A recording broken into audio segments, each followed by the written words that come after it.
السلام علیکم ورحمۃ اللہ وبرکاتہ نحمدہ و نصلی علی رسولہ الکریم۔ سامعین و ناظرین، غیر مقلدین جو ہم یوں سمجھتے ہیں شاید یہ لوگ بڑے عمل والے بھی ہیں اور یہ لوگ بڑے عبادت گزار ہیں اور لوگوں کو عبادت کی طرف لاتے ہوں گے، بھائی ان کے اندر ذکر ہوگا، نمازیں ہوں گی، نوافل ہوں گے، یہ چیزیں ہوں گی نا، ان کا جو انداز یہ جو ہوتا ہے بھائی ہم قرآن و حدیث کے علاوہ کوئی نہیں مانتے، ہم اطیع اللہ و اطیع الرسول، اللہ کی اطاعت، اللہ کے رسول کی اطاعت، یہی کہتے ہیں نا، اللہ کی بات مانتے ہیں، اللہ کے رسول کی بات مانتے ہیں۔ اب سننے والے کو یہی محسوس ہوگا کہ بھئی یہاں تو بہت ساری عبادات ہوں گی، نوافل ہوں گے۔ ویسے آپ نے تو دیکھا وہ تراویح میں بھی 20 سے 8 آ جاتے ہیں، 8 سے چلے جاتے ہیں، 1 تک بھی پہنچ جاتے ہیں، وہ الگ بات ہے۔ نوافل اور سنن ان کو پڑھنا تو پتہ نہیں نصیب ہوتا ہے یا نہیں، الگ بات ہے۔ لیکن ہم آپ کو ان کے گھر کی گواہی دیتے ہیں تاکہ ہمیں پتہ چلے کہ یہ اعمال والی زندگی کو کس طرح خود چھوڑتے ہیں اور لوگوں کو اعمال والی زندگی سے دور کرتے ہیں۔ عبادات خود ان کی زندگی میں نہیں ہے اور لوگوں کو عبادات سے کس طرح دور کرتے ہیں، یہ ان کے گھر سے ہم آپ کو سنانے والے ہیں تاکہ ہمیں پتہ چل سکے کہ یہ کس طرح کے لوگ ہیں کہ خود تو عبادت سے دور ہیں، لوگوں کو عبادت سے دور کرتے ہیں۔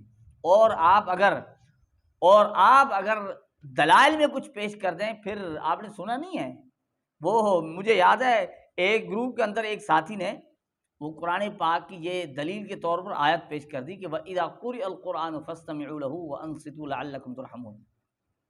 تو سامنے والا غیر مقلد جو ہے نا وہ کیا کہتا ہے کہ یہ حدیث ضعیف ہے۔ آپ اندازہ لگائیں کہ کتنا دماغ پر ایک چیز سوار ہوئی ہے نا، ایک دماغ، وہ کہتے ہیں نا ایک بندے نے پوچھا ہے کسی سے کہ بھائی 2 اور 2 کتنا بنا، 2 اور 2، تو وہ کہتا ہے کہ 4 روٹیاں۔ اب اس کے دماغ پر جو بھوک سوار دی تو اس کو روٹیاں یاد آ گئیں۔ لیکن یہاں غیر مقلد سے قرآن پاک کی آیت پیش کی دلیل کے تو وہ کہتا ہے کہ کیا کہتا ہے، یہ حدیث ضعیف ہے۔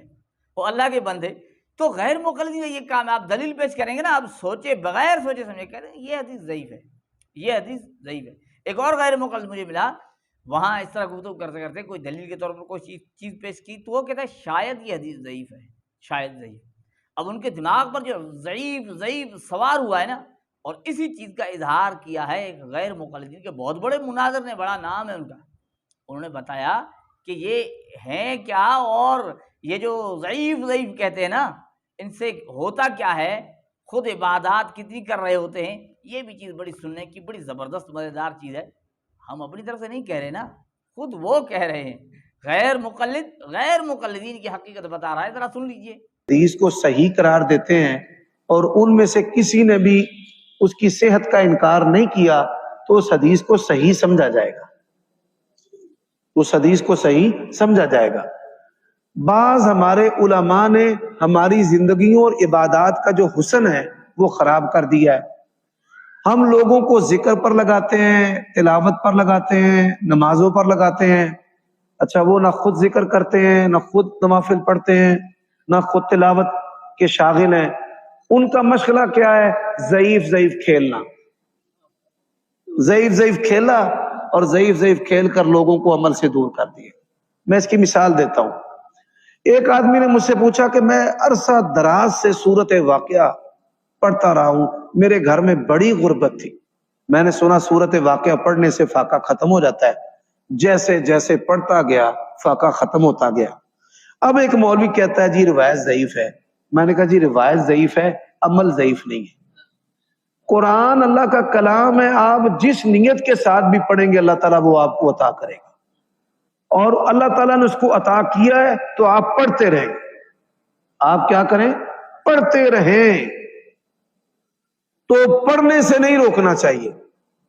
اب کئی لوگ پوچھتے ہیں حافظ صاحب یہ دعا مسنون ہے، میں کہتا ہوں بھائی مسنون تو نہیں ہے، جائز ہے، ایک دعائیہ کلمہ ہے کہ آپ وہ دعائیہ جو ہے اللہم بلغنا رمضان، اس طرح کے جو کلمات ہیں، یہ دعا ہی ہے نا کہ اللہ میں سے سلامتی سے رمضان میں پہنچا دے۔ تو ناظرین کرام، عمر صدیق صاحب کہتے ہیں کہ بعض ہمارے علماء، عام نہیں، بعض ہمارے علماء ہماری زندگی و عبادات کو جو حسن ہے وہ خراب کر دیا، انہوں نے زندگی و عبادات کا جو حسن ہے نا انہوں نے خراب کر دیا۔ کس نے؟ ہمارے علماء نے زندگی کا حسن خراب کر دیا، عبادات کا حسن خراب کر دیا۔ اچھا وہ کیوں کہتا ہے ہم لوگوں کو ذکر پر لگاتے ہیں، تلاوت پر لگاتے ہیں، نماز پر لگاتے ہیں؟ اب یہ ذکر پر لگانا، نماز پر لگانا، تلاوت پر لگانا، یہ کام کس کا ہے؟ آپ انصاف سے فیصلہ کیجئے، یہ کام کن کا ہے؟ یہ غیر مقلدین کا یا تبلیغی جماعت کا ہے؟ کہ لوگوں کو نماز پر لگاتے ہیں، ذکر پر لگاتے ہیں اور عبادت پر لگاتے ہیں، یہ کام کس کا ہے؟ آپ نے دیکھا ہے کہ غیر مقلدین یہ لوگوں کو کفر کے فتوے لگا رہے ہوتے ہیں اور یہ حدیث ضعیف ہے، یہ صحیح نہیں ہے، یہ درست نہیں ہے، یہ کبھی گھوم پھر کر لوگوں کو عبادت مسجد میں لاتے ہوں؟ اس طرح کا تو ماحول آپ کو یقیناً کہیں نظر نہیں آیا۔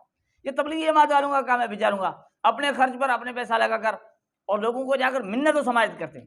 اچھا، اس طرح کے وہ سرفے لوگ غیر مقلدین وہ سامنے آ جاتے ہیں، یہ بھی آپ کی عبادت درست نہیں ہے، آپ کے عقائد درست نہیں ہیں، یہ ان سے الجھتے نہیں ہیں۔